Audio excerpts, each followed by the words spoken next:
Good morning, everyone. Good afternoon, everyone.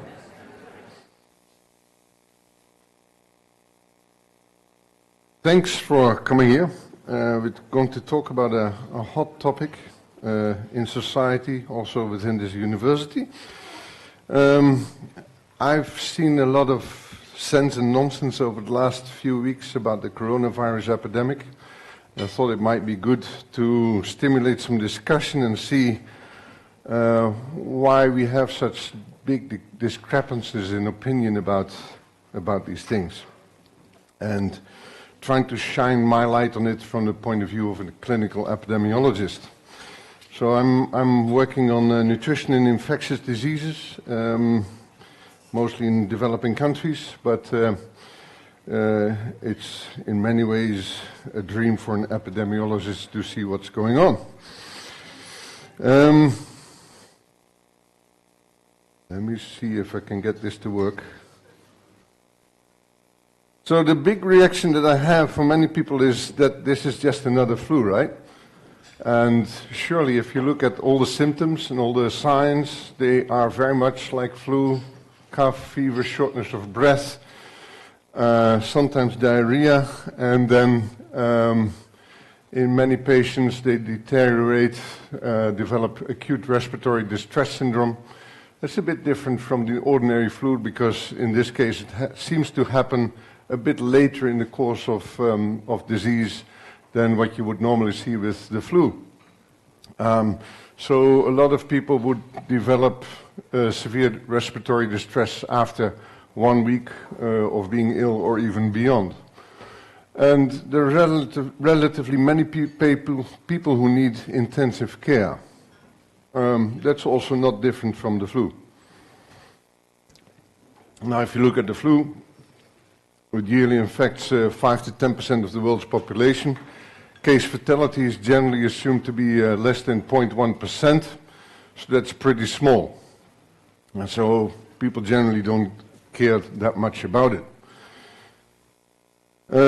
However, in the Netherlands, there's 265 reported cases of the current virus, and 3 deaths, compared to 250 to 2,000 deaths occurring yearly in flu, depending on which season you have. Flu is a virus that seems to change genetically speaking, so it's hunting after the target year after year. And worldwide, it's the same pattern. You have, so far, at least from what I could see yesterday evening, almost 3,500 deaths reported due to the current virus, the COVID, or the SARS-CoV-2 as it is called. The disease is called COVID-19, of which most occurred in China. As compared to the flu, where you have yearly 250,000 to 500,000 deaths. So that puts it at par to a disease like malaria, where you have 450,000 deaths per year or so, deaths per year. So if we look at the course of disease, you see that people initially are susceptible, then there is an incubation period after the infection, then there is the symptomatic period, and then after a while people become non-diseased, either because they're dead, recovered, or immune. And if you look at the flu, we can see that that susceptibility stage is partially resolved because people have immunity. That can be because of the last epidemic, it can be because of vaccination. And to give you an idea about vaccination coverage in the USA, I didn't manage to get the numbers from the Netherlands in a hurry, but here you can see that it's quite considerable. So populations are generally reasonably well protected against the flu. And then the incubation period in flu is 1 to 5 days. Symptoms, generally speaking, 1 to 3 days. And then we have treatment options available. We have several drugs. Now the infectious period, that is from an epidemiological point of view very important. The infectious period is the time that the person can transmit the pathogen. And that seems to depend on the type and subtype, age and chronic disease, conditions. So in adults in the flu, it's generally from 1 day before onset of symptoms to 5 to 9 days after the onset of symptoms. And in young children, it's a different picture. And young children are very important in flu because a large proportion of them are infected. In fact, more children are infected, generally speaking, than adults. And they are the ones that you don't worry too much about from a clinical point of view, because they don't usually die, but they pass on the infection to adults.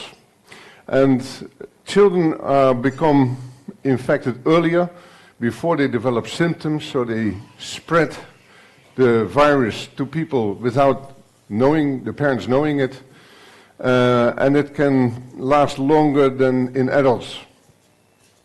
Very important, in immune-compromised patients, they can shed the virus for weeks to months. So that means that not only are these people at increased risk of dying as a result of flu, but also in theory they can transmit the disease for much longer. So looking at the current virus, there is no pre-existing immunity basically. It's a new virus. The incubation period is 1 to 14 days. Asymptomatic period is not known. For the time being, it is assumed that it corresponds to the symptomatic period, but it's not certain that there is no transmission going on before the onset of symptoms. And WHO advises isolation of cases until the patient is asymptomatic. So mind you, this is not necessarily that they cannot transmit the virus, it's that they have no symptoms. And there's no supportive treatment, no treatment available other than supportive treatment. So for example, respiratory support. If we look at an epidemic and the number of cases, you see a pyramid of cases. You see a lot of people who are not infected. As I said, for the flu, that is a considerable group.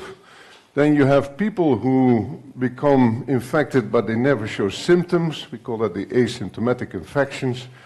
From those, you have people who develop illness, the sick cases, people who are detected in the health system, and you have deaths. If we look at flu, mortality risk is often reported in the order of 1 to 1.5%, like in the data here in France. But the case fatality, as I indicated earlier, is just 0.1% or less. So to give you an example, in the Netherlands, the biggest flu epidemic so far recorded here was 2 years ago, when we had more than 9,000 extra deaths, which is 0.06% of the Dutch population. So that's very different from the mortality risk estimated above. And just 5 to 10% is thought to be infected. So the vast majority of people are not infected. So that area E, I don't know if I can point it here, yeah. So this area, in fact, in flu makes up the vast majority of cases. Then on the top of the pyramid we have the blue cases, and then from that we have a very small group that actually die. Now, let's look at the new virus. Mortality risk, most experts estimated at the moment somewhere between 0.5 and 3%. That's what I read. There's no publications yet, as far as I know. Well, there's some publications, but we will see how to interpret that later on. Then the head of WHO, the World Health Organization, was taken to task last week because he declared there was 3.6 people in China had died, and people thought that that was too high. But actually, the crude fatality ratio at the moment is slightly higher than that, 3.8. So again, that's different from this year. Now, in WHO, they had a joint meeting to China recently, and they indicated that asymptomatic has been reported, but the majority of cases are relatively rare, and transmission seems not important. I don't know how to interpret those data because I haven't seen the original data. But this coming from WHO, that seems to indicate that this group D is pretty small. But this is something that worries me a lot as an epidemiologist. Between 20 to 60% of the global adult population will ultimately be infected. Again, it's a guesstimate. Nobody really knows. But this is a highly respected person from Harvard University who says so. I think we should take that very seriously. But if you look at the picture, we see that, that these estimates vary considerably. Why is that the case? If we go back and we look at the sick person and somebody who dies, we can see that a sick person here is susceptible, then there's the incubation period, sickness, and recovers, hopefully with protective immunity so that he or she cannot pass on the virus. Somebody who dies, here's another arbitrary example, develops symptoms here, and then here, for example, is taken to hospital because of severe respiratory distress, and then a few days later succumbs to the disease and dies. If we now consider the next two patients, here's number 4, who is sick and at some stage reports to hospital. That hospital, the way it is set up at the moment in most countries, including the Netherlands, they do contact tracing. So they go back and they find out that this person actually was infected by this person who was sick or diseased perhaps, but has never been involved in the health system. And so this person then becomes, the health system then becomes aware of patient number 3. Now you can have all kinds of patients. You can have people who are sick and they have a short duration of immunity. I'm not too sure whether that is possible with this virus. Maybe the virologist and the immunologist can say something more about that. You have people who, for example, in theory, they can have a latent infection. This is the case with very many viruses that a lot of people are infected and they never develop symptoms. And of course, you can have people who are uninfected. Now, if we are looking at from a public health point of view, what is interesting is the risk of illness. Yeah, so that means from all these 8 people, let's say that you have a theoretical population of people that comprises only these 8 cases. Then you have 75% will develop illness, yeah, so the red bars. So that's 1 to 6 out of 8. So the risk of illness is 6 over 8. And similarly, the case fatality, there's 1 case out of 6 who became ill. Yeah, so that means that the case fatality is 70%. These are the numbers that we're really after because that really allows you to estimate the risk. However, this is all looking back because as the epidemic is occurring, you measure things in repeated surveys and you look at the cumulative number of cases as is reported at the moment, for example, by the RIVM, the National Institute for Public Health. And so, for example, if you would do a survey at time 0, you would find no cases at all because nobody has yet reported to the health authorities. If you look at time 1, then this case is known and also, so let's see, so time 1, that's 1 out of 8 is diseased at that time, and maybe this one is known or not known. But in any case, you get a twisted picture. Time 2, then by that stage, the health system will have known that this person has died. Yeah, so at this moment, you make up the balance and you say, well, I've detected so far, let's see, where are we? 2 times 2. Yes. Sorry. This death has not yet occurred. So the patient is sick. There's mortality estimate at that time is 0. Whereas if you look at point number 3, you will find that one person has died out of 1 or 2 cases that occurred. So that means that you get a twisted estimate of mortality. So the number of deaths divided by the number of cases, as is currently reported in the news and in scientific papers, is a biased estimate of what you're really after. It doesn't account for unreported cases, and therefore it can lead to overestimates, or it doesn't take into account the delay from illness to death, which is an underestimate. So if we were to look at the mortality in the Netherlands at the moment, 1 out of God knows how many there were, it will be underestimated. Whereas if you look at the data from China, it will be probably overestimated. Why is that? Because we know all the cases that have occurred and that have come to the attention to the health services, but we don't know these cases in China. We don't know who's become sick and never been detected. So what should happen now is in China, and that is actually occurring at the moment, that people now go back to these populations, they do serological surveys and see how many people were actually infected, yes or no. And then later on, we will have good estimates of the risk, which is too late. You cannot base your policies on that.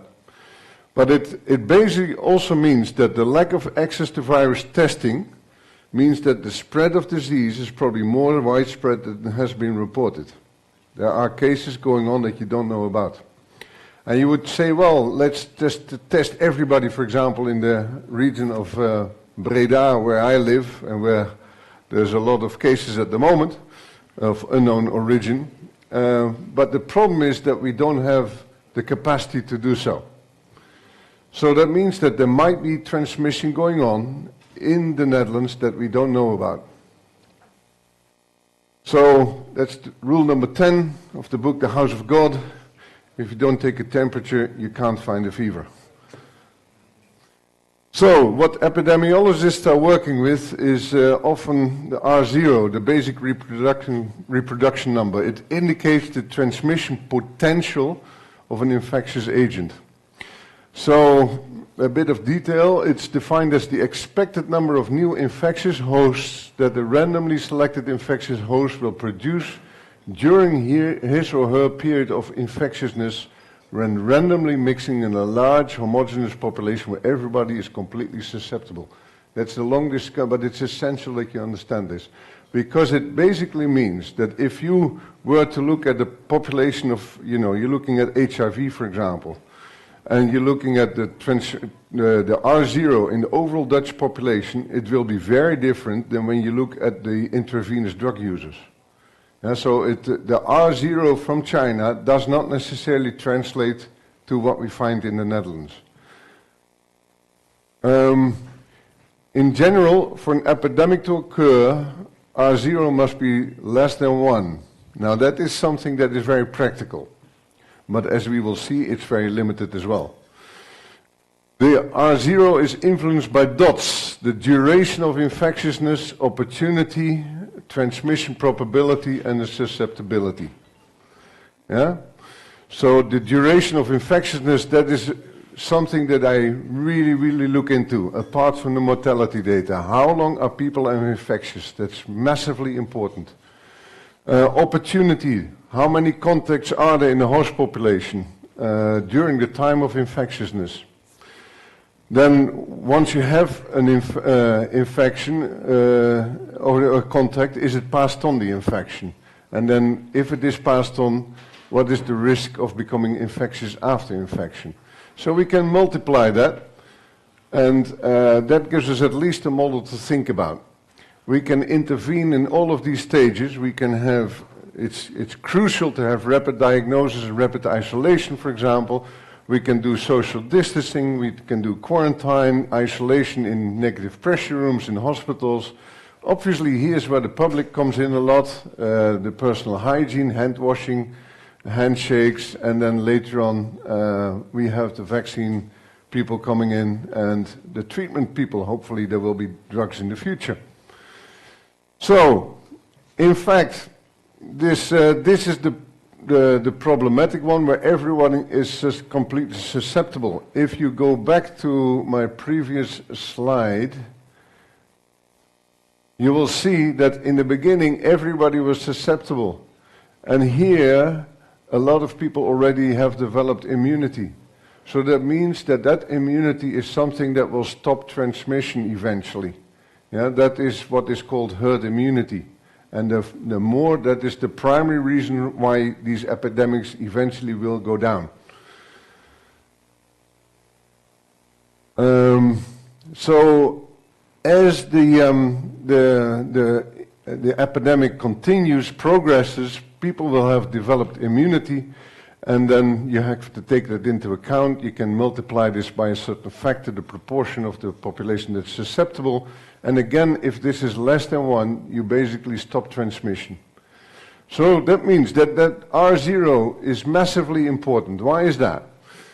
You can see here, I put some calculations forward where you start with 1 case. And in this example, I have assumed that a person who is infected here is no longer infected over there. And so a person infected here is no longer infected there. But each time they pass it on. And so the basic reproductive number basically indicates that one person on average would pass it on 2.6 times to the next person. That is, from what I can gather, seems to be in a reasonable range for the current epidemic. But there's great uncertainty about that. It could also be 3.5 or 1.5. And that is massively important because the number of cases goes up very quickly with an increasing R0 value. So it's not a linear relationship. So to stop an epidemic with an R0 of 2.6, you must reduce transmission by 62%. And this is how it's calculated. Yeah, so that gives you at least some sense of what you have to achieve to stop transmission. But it's not the only case. This is the same picture as the last one, but on a different scale. I plotted it here against 2,000 cases. But in this analysis, I calculated not only that this person is only infectious here, but remains infectious also at the next point, etc., etc. So this person here is not infectious in this case. If you look at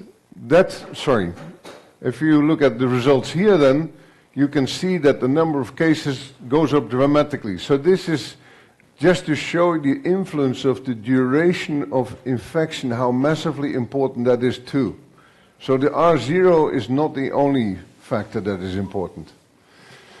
So in China, let's look at the situation there. Before the epidemic, we had a situation that the Chinese had been exposed to SARS, severe acute respiratory syndrome, which by presentation looked very much the same as what we have here. The SARS had a very high R0, between 2 and 4. And the Chinese managed to contain it, but they were actually not really prepared to deal with it. And they were scared shitless, basically. They managed to contain the epidemic, but they learned their lesson. So after the epidemic, they have reformed their public health system. They expanded laboratory networks to handle the pathogens of infectious diseases, including with the biosafety lab 4, so that's the highest biosafety level that you can have in Wuhan, coincidentally. And so they put in a massive investment to try to prevent this from happening again. And they were pretty successful because with the Mexican flu in 2009, they managed with that system to develop vaccines to 100 million people within months. So really impressive. And with the flu epidemic of 2013, they identified the pathogens within 5 days, produced test kits, and we really again were massively, impressively ready for the epidemic to occur. So here's how SARS and the current virus, how they compare in terms of the development of the epidemic. Here you see SARS with that R0 number, and here you see the current epidemic in China. So much faster, despite that we may have a lower R0 value. Yeah? So let's look into detail what happened in China. The first cases were actually discovered on 26th of December last year, when there was a medic, a female doctor, who basically has been involved from the start in the SARS epidemic as well. She was very well trained and very aware of what might happen. And she came across a man and a woman who came to a clinic, and she found strange things on the CT scan of the lungs. She became concerned about that because it was not the clinical picture that she would normally see. So she invited also the son, who had similar complaints and saw the same thing on the CT scan. And later in the day, there came a fourth case that also had the same symptoms. So this woman, the next day, reported to her local Center of Disease Control, so it's a local RVM, let's say, that she has seen some unusual things. And then in the coming 3 days, they found more of these cases, and they started looking backwards in the hospital records and started tracing things. And then in this period, they find here that actually, so this is the index case, and this is what we call the primary case. So the primary case, the first known person, well, thought to be infected with this new disease, was on the 8th of December. And then things developed rapidly. Here we had they linked it during this time, they linked it to the seafood market, which was closed within days. They notified the national authorities, and the national authorities notified WHO on the same day. Active case finding begins over here. Here within days, they identified the virus and then sequenced it, shared that information with the international authorities, including WHO, and here the first test kits became available. So within a day after the sequencing, the first test kits became available. They started testing here, and you can see these yellow bars indicate the confirmed cases, so that is PCR confirmed. So I think, this is massively impressive. I've never seen a response this fast. Oops. Then we had the first death occurring here, then we had spreading all over the place. First case outside China, in Thailand, we had case in Korea, etc., etc. And over here on the 30th of December, WHO has declares a public health emergency. The Chinese decide that there will be an extension of the national holidays to try and control the epidemic. They take draconic measures to stem the epidemic, and this is what's happening. So, the WHO people have concluded that this is perhaps the most ambitious, agile, and aggressive disease containment effort in history. It is really impressive, and I applaud the Chinese colleagues for that. In research, as I said, they isolated the virus, established diagnostic tools, figured out how the transmission occurs, strengthened the health services. They constructed 2 hospitals within 10 and 12 days respectively, massive hospitals, epidemiological investigation, contact management. So in Wuhan alone, there were 1,800 teams of epidemiologists with a minimum of 5 people per team, tracing tens of thousands of contacts per day. Yeah? So this is what they've done initially. Of course, the Chinese had no idea what was hitting them, so they threw everything at it at the beginning. So this is not surprising, this kind of suit in this kind of environment, because people had no idea at that stage what the transmission route was. Quarantine measures, etc. This is the construction of the hospital that they did. Within 10 days, putting down a hospital of 1,000 beds and repeating that a week later for 1,600 beds.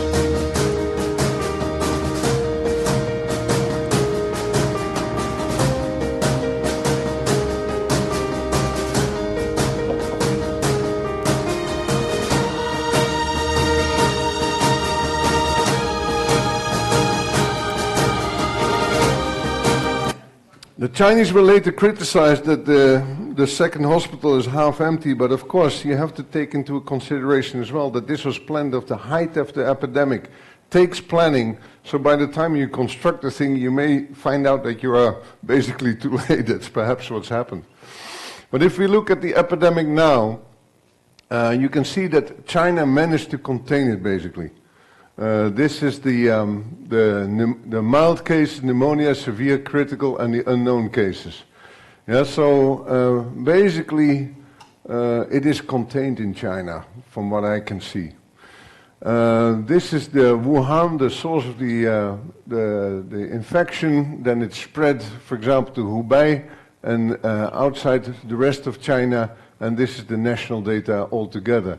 You can see here the very tiny little bit, I don't know if you can see it, but here the asymptomatic cases, they're virtually zero.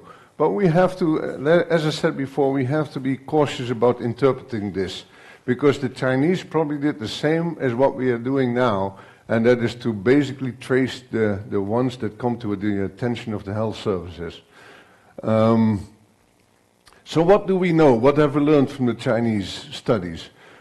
There's basically two kinds of transmission of airborne viruses that are recognized. One is droplet or aerosol transmission, and the other one is confusingly named airborne or aerogenic transmission. And it all has to do with the particle size. So this is the ones that are larger than 5 micrometers. And they transmit over a short range. That is what's basically happening at the moment with this virus. Whereas you also have viruses that spread more easily because they're smaller, they can travel over long distances, they get into airways of hospitals, for example, in potential, so you have to be careful with that. A classic example of that is measles, which is extremely contagious. So this is in a way that's good news, that the current virus doesn't seem to have that ability. But it can also be transmitted through fomites. Yeah? Fomites is anything that is material. So it can be soil, it can be your clothes, it can be the table, anything you touch. That is another source of transmission. So let's see what WHO summarized of this. Airborne spread. So that is the second one that I've just showed, is not being reported, not believed to major driver, based on available evidence, but in health facilities you can have procedures that can generate these small kind of particles. So over there it's a very different situation from the general public. Not certain how long the virus can survive on surfaces, but it's likely to behave like other coronaviruses.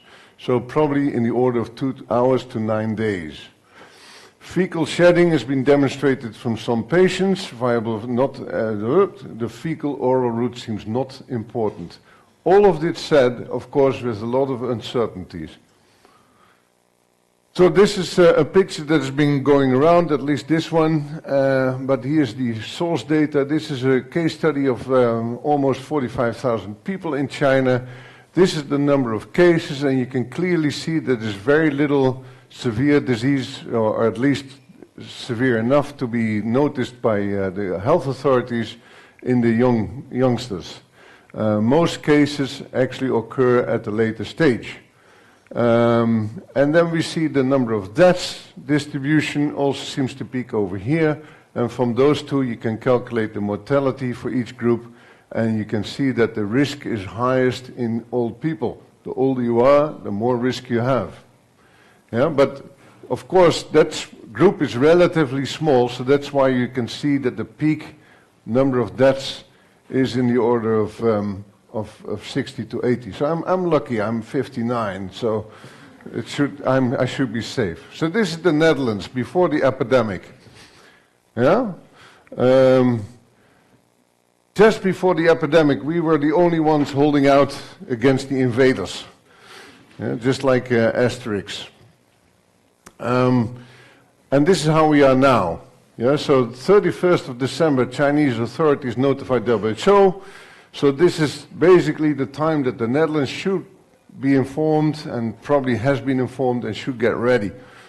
So we had the first case of, let's first see. So the 12th of January, we received the DNA sequences, presumably from the Chinese authorities. So that is over here somewhere.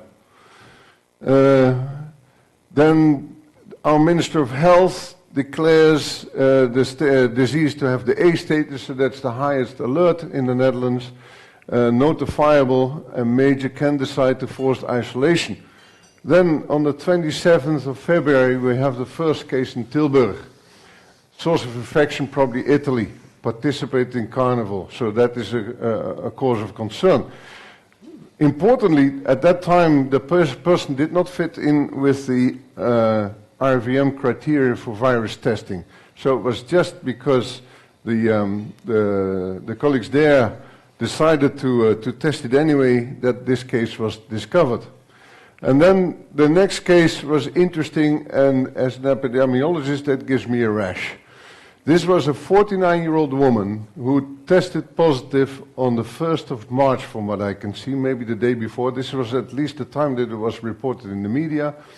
And then it was found that she was admitted on the 21st of February with severe respiratory problems and put into intensive care. That basically means that, and she had no known source of infection, and it did not fit with the criteria for virus testing. Why does that give me a rash? Because you have to think back. You have to think that here we have a severe case. We know that only a few people will develop severe disease and death. So if you do discover one, you may safely assume that some weeks back there were many cases. Yeah? And those cases who passed on the infection to the woman are still walking around. We don't know who they are, the sources are not known, and they've been spreading the disease potentially over the last few weeks. So that, as an epidemiologist, that gives me a lot of concerns. But I don't know the details of this woman. You know, it's all kinds of, for ethical reasons, of course, we don't know the details about her, so there may very well have been good reasons why we shouldn't be concerned. But looking at the outside, this is what I think. Then, a few days ago, we announced that we doubled the number of laboratories where the virus can be tested, and then we have the first corona death a few days ago. Again, the source of infection unclear, and the same concern as the 1st of March. So at the moment we have concerns about the intensive care capacity. There's slightly more than 2,000 intensive care units or beds in the Netherlands. We have concerns about medical personnel and what if they get infected. We have shortage of medical supplies, including reagents for PCR testing and mouth caps. So I suppose that there will come a time when people look back and they think, why is it that the 12th of January we have the sequences, and now, I mean, the Chinese managed to resolve it pretty quickly, but now we have a problem with the DNA testing. Again, there may be good reasons for that. I don't know. I'm not involved in these things, right? But here's what happened. The first case was detected in Tilburg, which was also apart from the RIVM over here, and apart from Erasmus, the academic hospital that is most specialized in these things perhaps, located in Rotterdam. This was the first laboratory where they had the capacity for testing. And sure enough, that's where they found the first case. And it's been spreading there, and what I noticed, again, looking at the outside of this epidemic, What concerns me is most of these cases detected so far seems to be close to the laboratories where they have the capacity for testing. So what else is going on? I don't know. Maybe we shouldn't be too concerned about it. Let's trust the health authorities. But it's something that I have my questions about, and hopefully those will be answered in the coming few weeks or months. Now let's see what will happen. What is the current strategy? The key approach at the moment is containment, right? So containment means that it's a concept that originated in the smallpox area. You basically try to eradicate the disease in a certain region. Then we have a strategy of delay, and eventually we may come down to mitigation.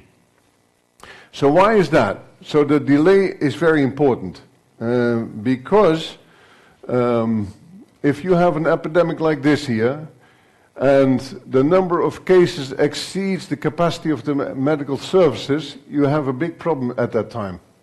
Yeah, so the key thing is try to delay and flatten the curve, so that you are able to deal with all the severe cases that occur. Yeah?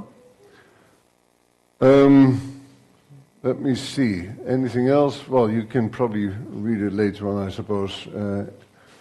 But this is essentially the strategy that most countries seem to be following. So, let's go back to the original question. Is it the flu? Is it SARS? What is my opinion about things? Because many people ask me that. I think it's not an existential threat to humanity. I think the current response in terms of economic markets and things like that is completely overdone.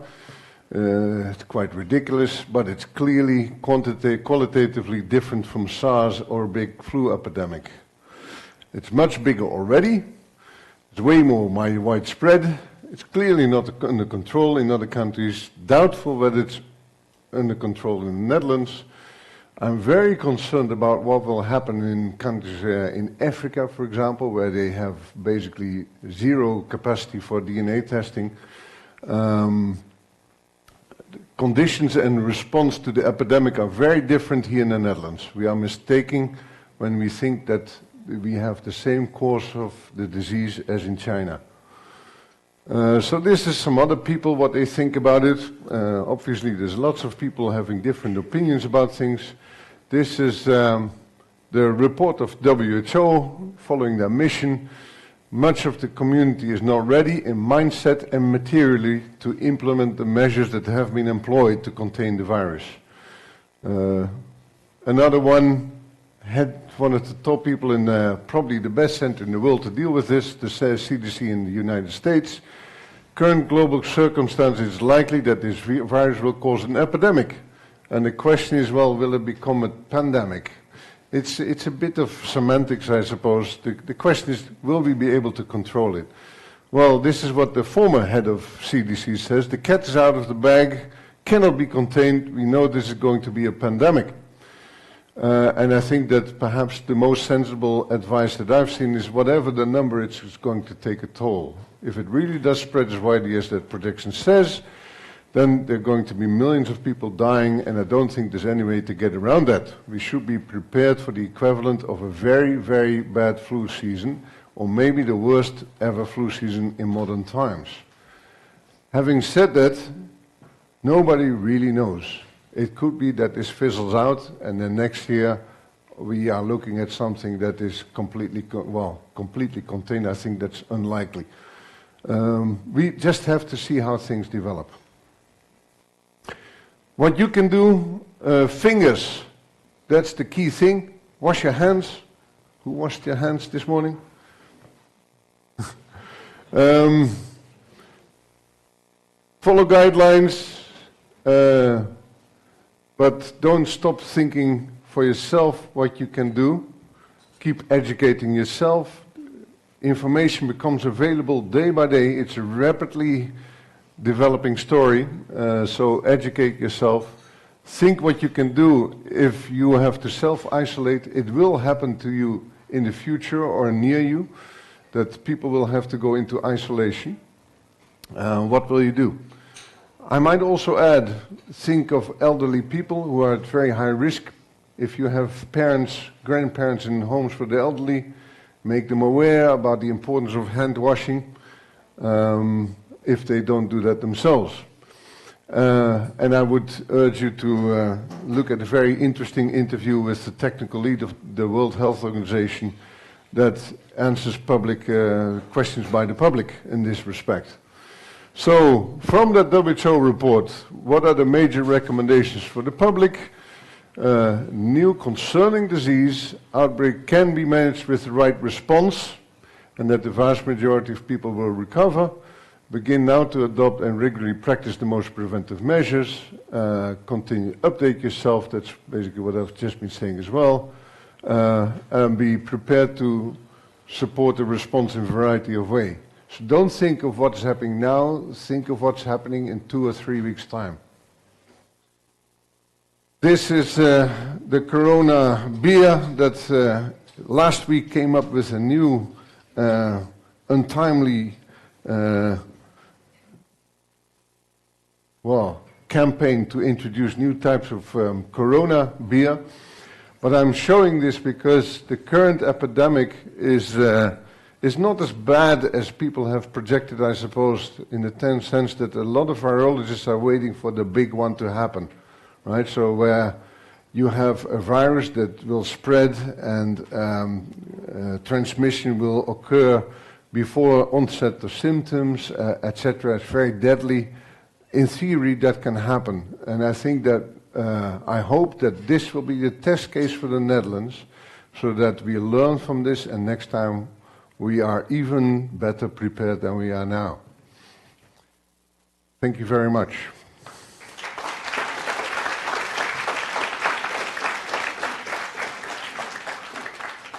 So let's open the floor. There's lots of people with different disciplines, and I do hope that this will be the start of perhaps a weekly event where maybe Huub or maybe somebody else can talk about the immunology, about the virology, about how things are organized in this university, etc., etc. So I hope that this kicks off a lot of discussion.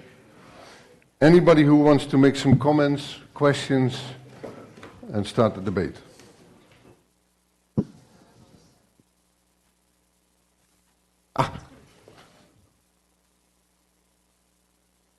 Yeah, thank you for the good presentation.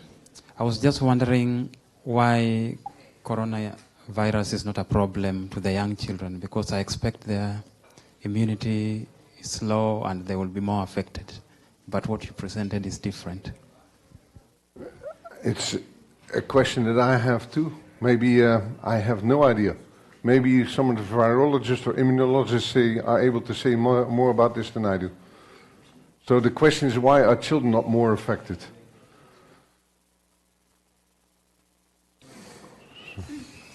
So maybe you should introduce your name and your position so that everybody I'm knows. Huub Saverkool, I'm an epidemiologist.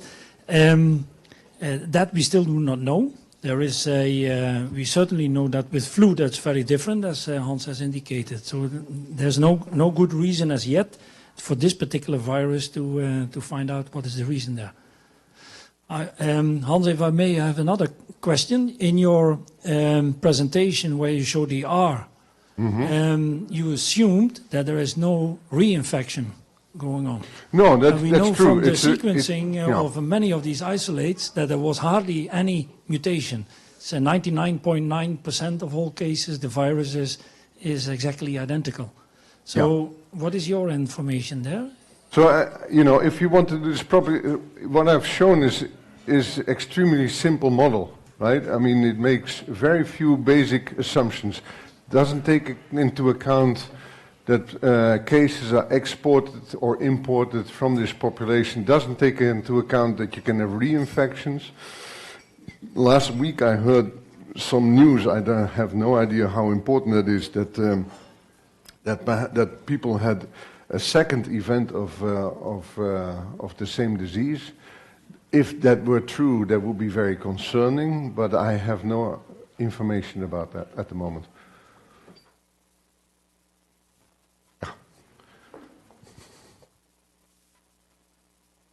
I also had a question about young children, because I think the statistics show that young children are not infected yet, but can they still be carriers at the moment? And are they Young children don't get sick. They don't get sick. We don't have information of whether they get There hasn't infected. been testing like in laboratory or... As far as I know, the Chinese have also taken the same approach as the Dutch. We try to catch the cases and we work backwards.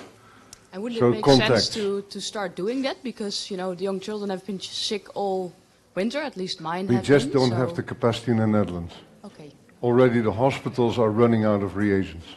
So there's no way that you can do widespread testing at the community level at the moment. Okay. Any other question?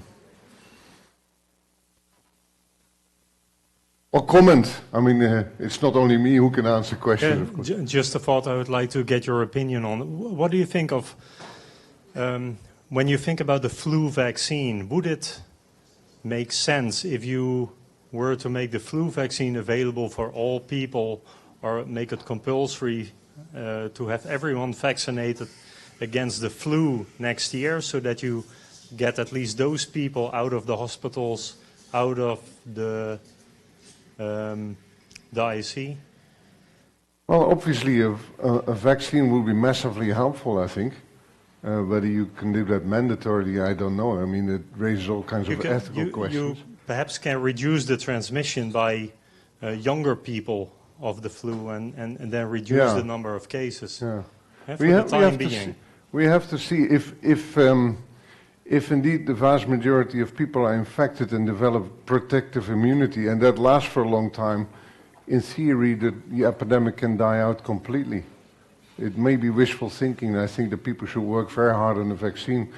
From what I can gather in the news, but other people are probably better placed than I am for this, but the development of a vaccine is estimated to take at least a year and a half. So we just have to be prepared to do without.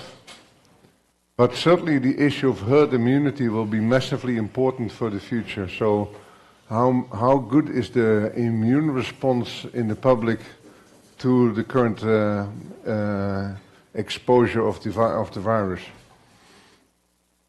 Does that answer your question?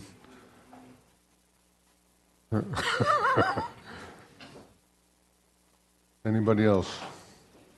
Yes, I have a question. Do you have an explanation for how the virus is spreading until now? I mean, internationally, why, for instance, there's a lot of coronavirus in Italy and not in Germany or other places? It's hard to say. I suppose that you have to look at the flow of people and the testing procedures. Different countries have different approaches, which may make sense because the situations are different in the various countries. There's people in the United States, highly respected people, who think that at the moment 2/3 of imported cases from abroad are not stopped at the border. Maybe that has been going on. I cannot judge on that. I just don't have enough information.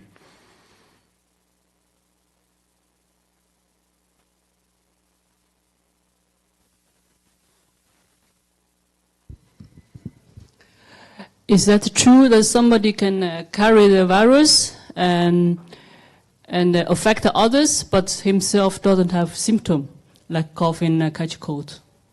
So for many viruses that is possible, but the current information given by WHO is that it's highly unlikely. Okay, and another question is that the mask is useful or not, to wear the mask?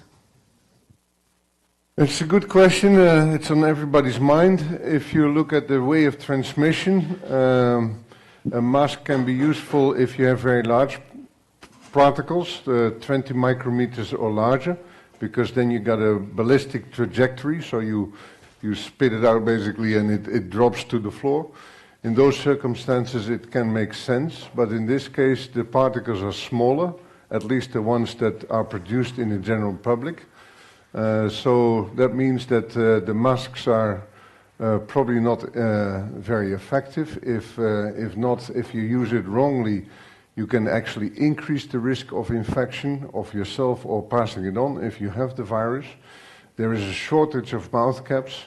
It's very different in hospitals where you have procedures like intubation of people with respiratory distress that can produce very different type of particles close by. So for health people it may make sense to use mouth caps, and I think they should be reserved for these people at the moment. WHO also advises that people who are known carriers, so they have the virus and are self-isolating, from what I can gather, is that the advice by WHO is that these people should also wear mouth caps. But I'm not sure what the guidelines are in the Netherlands about this.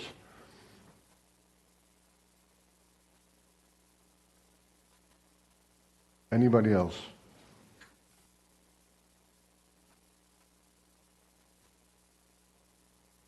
I just wanted to ask, the Easter holidays are coming up, and most people had travel plans. What should they do? Should they cancel their plans, or should they just go ahead with the plans?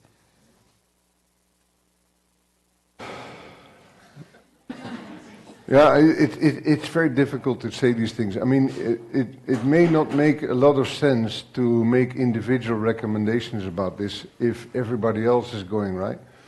Yeah. So think of what you can do to protect yourself and listen to the authorities, what they have to say about this. This is what I would say. And then the second question I have is, when should we start panicking here at the university? Is it when you get 10 more cases on the school grounds, or like what should happen? I think I cannot make that decision, obviously. I don't know the local situation. You would have to know the cases that have occurred, and you have to get detailed information about the whole picture. So I think it makes a lot of sense that we rely on the advice of the health authorities about that. Yeah? As I said, the cases that I discussed as well, the woman from Gorkum, for example, there may be very good reasons why I should not be as concerned as I am about that case. We just don't know. Huh? Anybody else?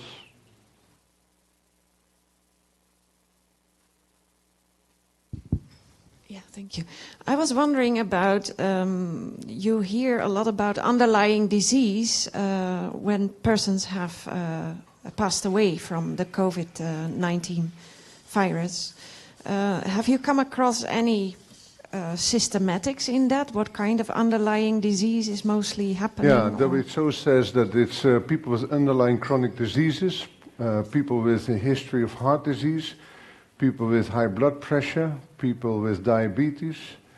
Those kind of people have extra risk.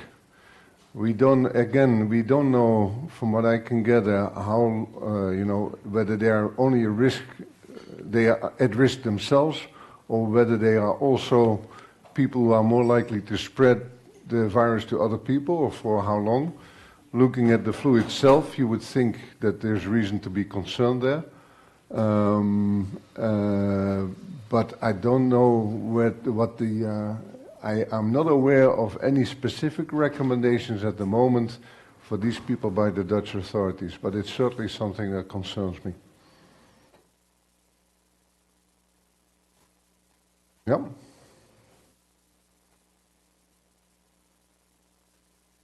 No takers? All solved? Okay, let's call it off. It's 1:15. Thanks very much. And hopefully next week another session by one of my colleagues.